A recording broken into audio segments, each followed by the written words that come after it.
Continuando o nosso estudo do livro Tormentos da Obsessão, de Valdo Frango e Manuel Filomeno de Miranda. Terapia especial. À hora aprazada, encontrávamos-nos na enfermaria, onde se recuperava o irmão Ambrósio. Dr. Inácio requisitara a presença de duas damas que não conhecíamos, a fim de contribuírem com as suas faculdades mediúnicas na atividade programada. Estávamos em silêncio, recolhimento, quando deram entrada no agradável recinto o venerando Eurípides Barçanufo e Dona Maria Modesto, que eu iria conhecer com mais identificação a partir daquele momento. O apóstolo sacramentano saudou-nos com equilibrada jovialidade, enquanto a senhora Modesto limitou-se a desenhar um sorriso na face delicada, meneando a cabeça com um gesto de cumprimento silencioso. A enfermaria mantinha-se na penumbra e pairava a agradável psicosfera amena que fora providenciada desde a manhã. Éramos ao todo 8 participantes da empresa espírita para o atendimento ao enfermo cujo drama nos compungia. Eurípides, tomando a palavra, sintetizou o programa a ser desenvolvido. A transferência do nosso querido paciente para este recinto não rompeu os vínculos energéticos mantidos com alguns dos verdugos que o retinham na furna de aflições. Foi deslocado espiritualmente, sim, mas as fixações psíquicas encontram-se alimentadas através do perispírito denso de energias morbosas. Iremos tentar deslocar algumas das mentes que prosseguem vergastando-o, atraindo-o em seus emissores de pensamentos destrutivos a conveniente e breve diálogo, para, em ocasião própria, torná-lo mais prolongado, mediante cuja terapia procuraremos liberá-lo das camadas concêntricas de amargura e de culpa, de necessidade de punição e de fuga de si mesmo, até o momento de o despertarmos do sono reparador que lhe foi imposto por forças das circunstâncias. Então, o que a gente entende aqui, meus amigos?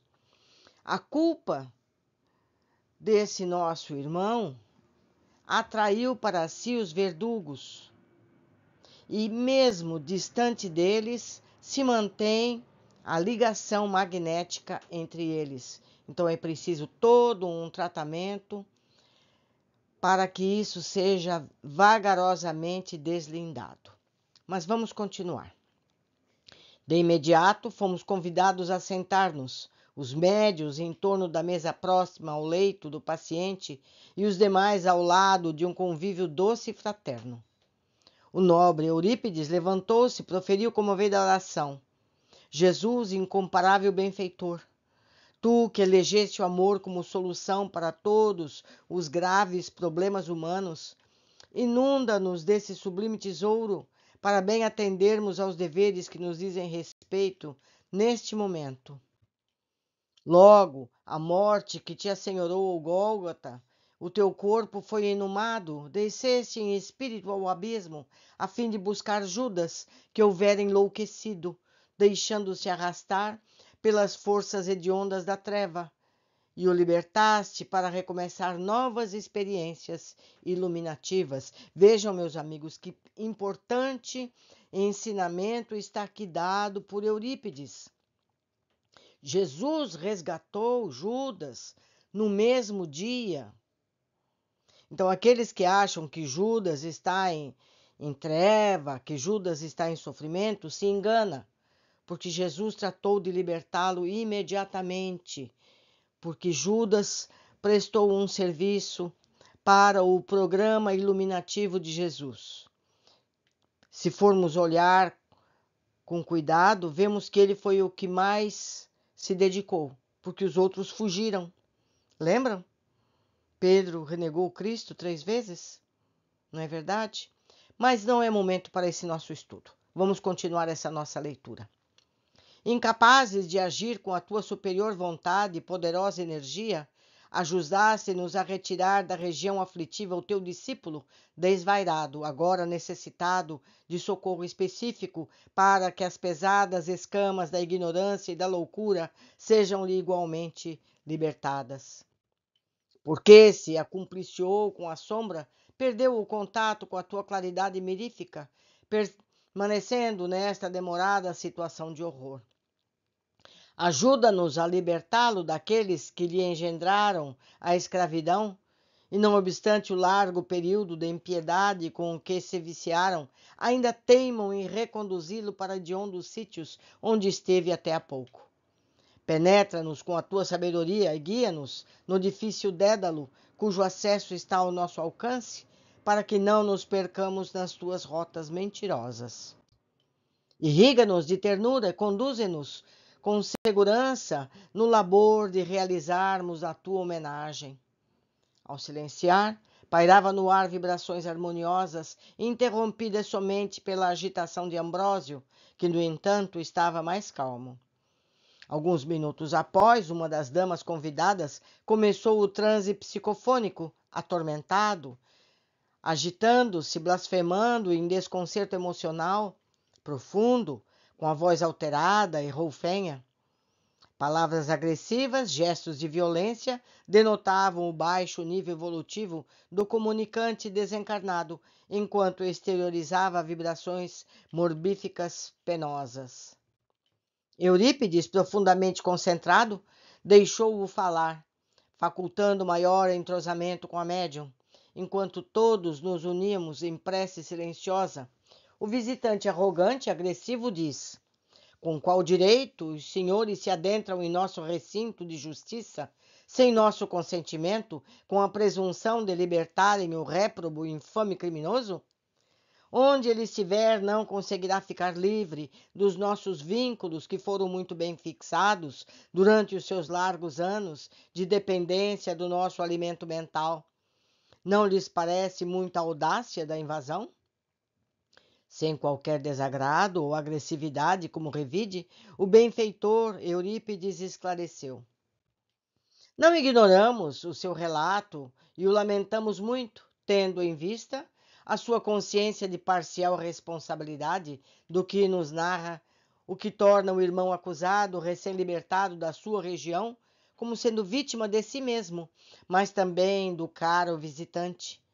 Não somos responsáveis pela apontada invasão na sua área para ajudar o aflito que pôde fruir da lucidez e anelar pela liberdade, recordando-se que também o Filho do Amor foi ele próprio quem nos propiciou a busca, terminada a prova reparadora que se impôs ao permitir-se o conúbio moral com os amigos.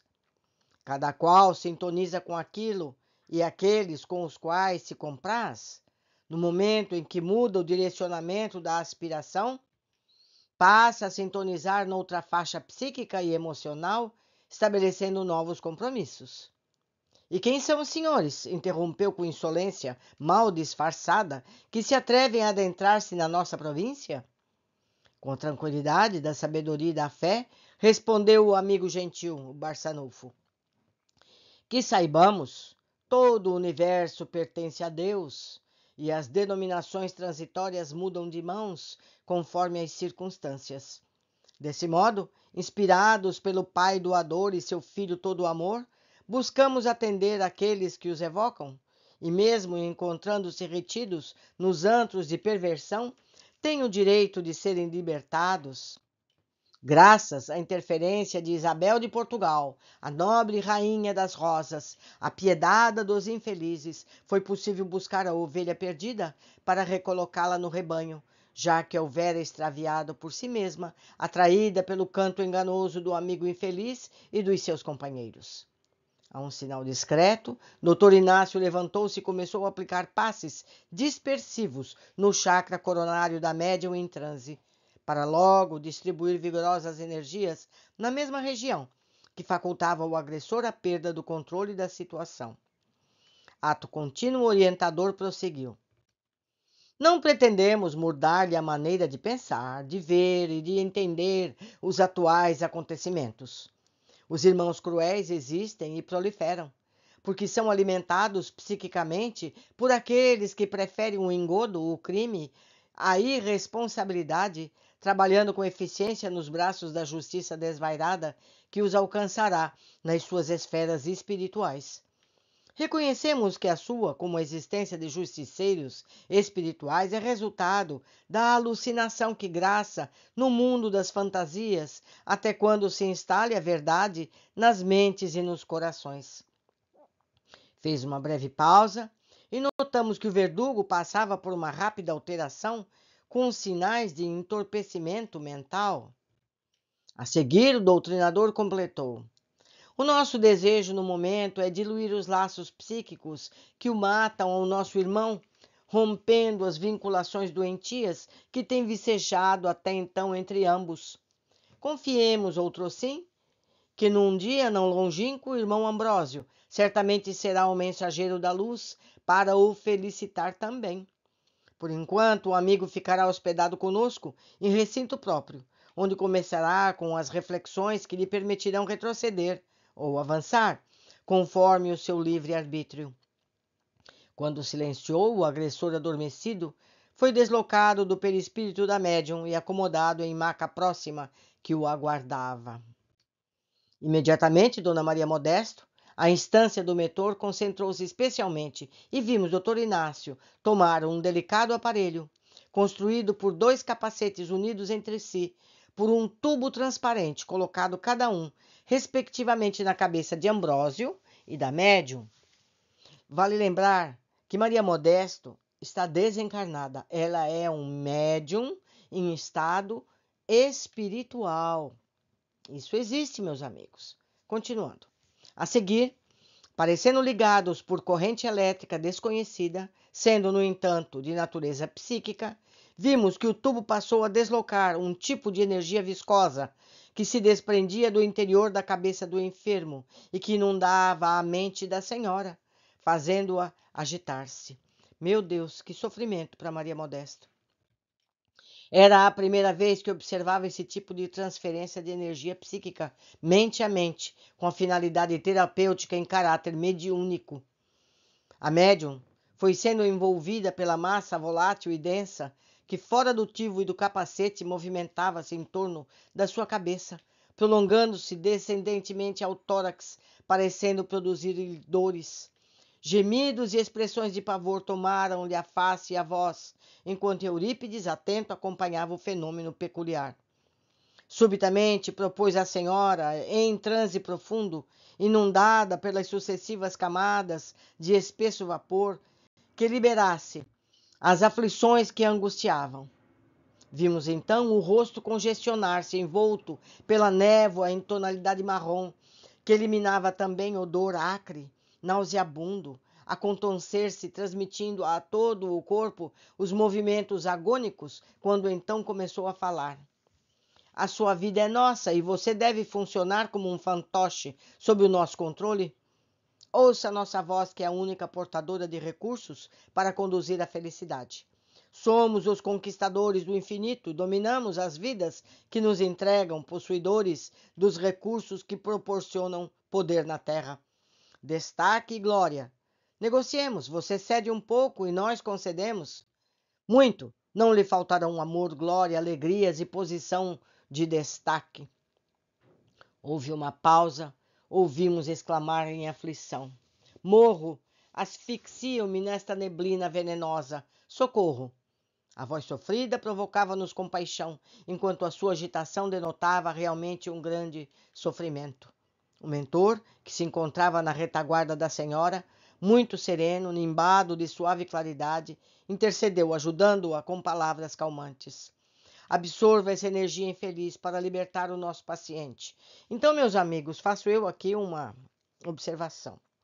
A Maria Modesto está extraindo do pobre espírito que foi socorrido das trevas toda a energia que foi insuflada nele pelos irmãos das trevas. Ela precisa ser como uma médium de transfusão, tirando dele toda essa energia negativa. Ela, por ser um espírito mais evoluído, vai conseguir tirar dele toda essa energia para se extirpar posteriormente dela mesma. É muito sofrimento para ela nesse momento. Mas vamos continuar a nossa leitura. O sacrifício de amor arrebenta as algemas da loucura e da perversidade. Ofereça sua contribuição de forma de misericórdia.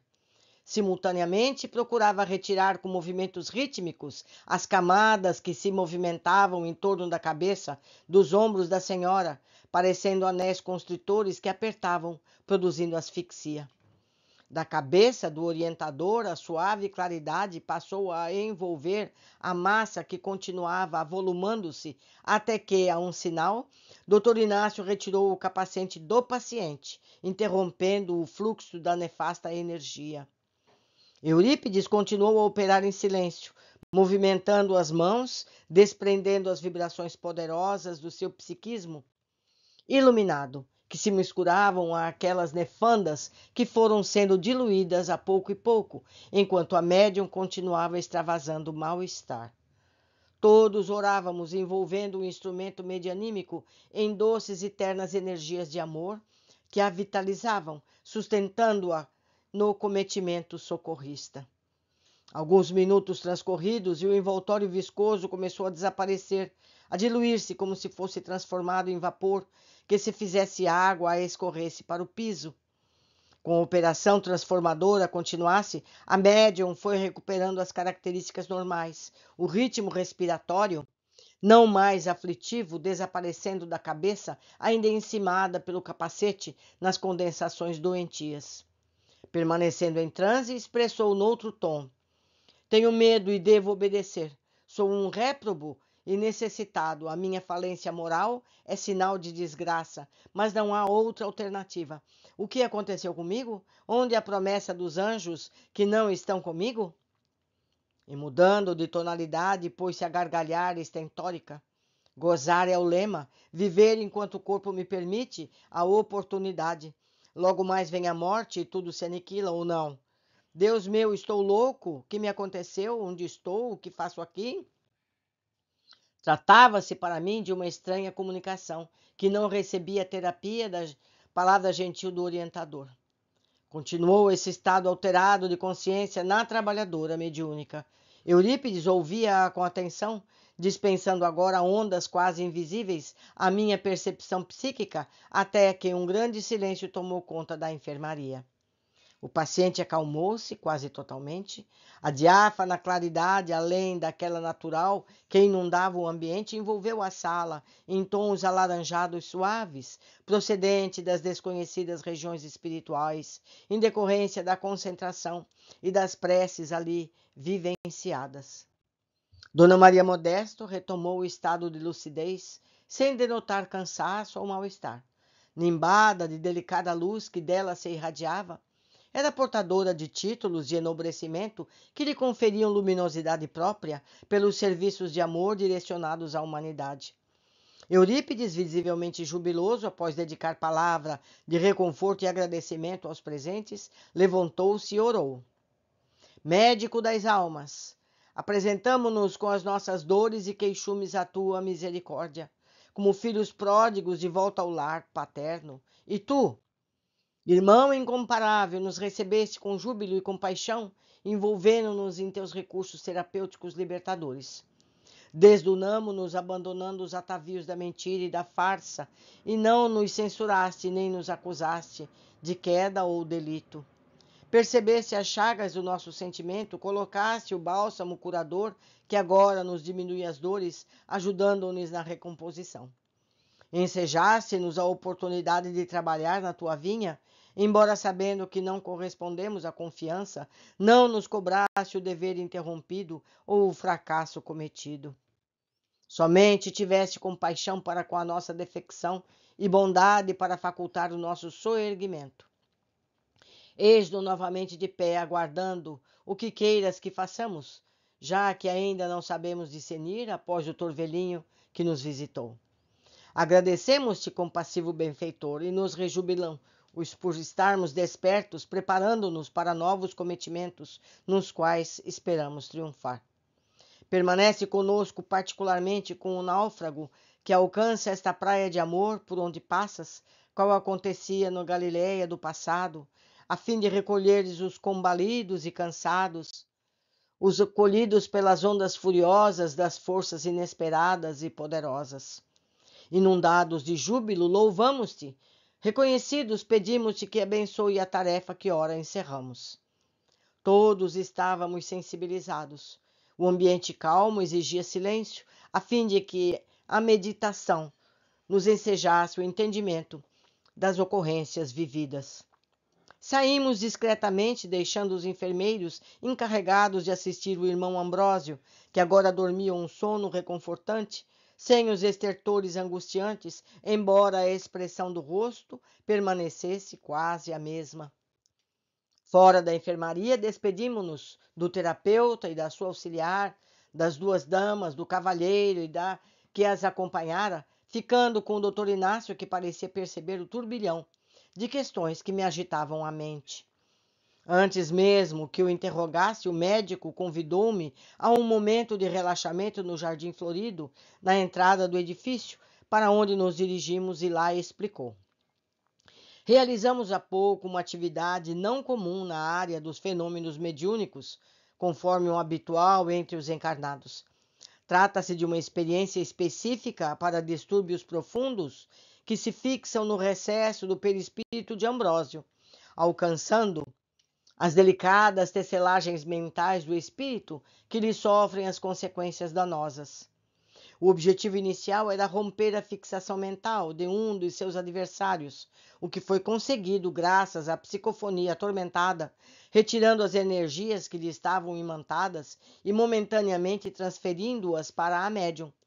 Desligado psiquicamente da sua vítima, o retorno se lhe tornará mais difícil, especialmente quando o paciente despertar com outras disposições mentais, não mais facultando o campo vibratório para a sintonia com esse teor de energia. Já no caso do fenômeno de que foi objeto a senhora Cravo, Maria Modesto, observamos que não houve uma incorporação, mas a retransmissão das ideias e pensamentos. Então, meus amigos, aquela substância viscosa que passou para a Maria Modesto eram pensamentos. Pensamentos se materializaram em forma daquela secreção horrenda.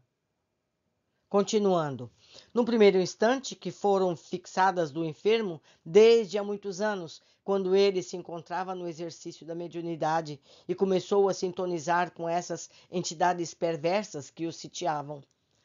Todas aquelas frases eram hipnóticas que lhe foram direcionadas através dos tempos e se tornaram gravações verbais, a se repetirem sem cessar, levando-o ao desespero e à obediência.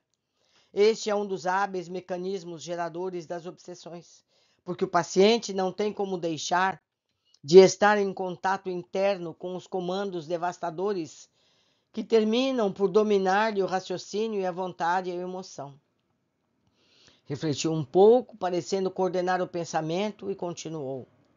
Tratam-se de técnicos desencarnados que dão assistência ininterrupta a futuras vítimas que, habituadas ao exercício dos pensamentos edificantes e felizes, acolhem as induções negativas e prejudiciais com as quais passam a sintonizar e comprazerem-se em mecanismos de fuga da responsabilidade, transferindo sempre culpa e dever aos outros que julgam não lhes conferir a importância que se atribuem. Observem bem o que explicou aqui Inácio. O que os médiuns têm que tomar cuidado para que não sejam eles vítimas dessa situação. Eles são treinados a agir no bem, a terem manter esses pensamentos edificantes, mas sutilmente surgem essas ideias, implantadas por esses espíritos das trevas, que vão devagarinho semeando e ela vai se enraizando. Você viu quando ele prometeu glória?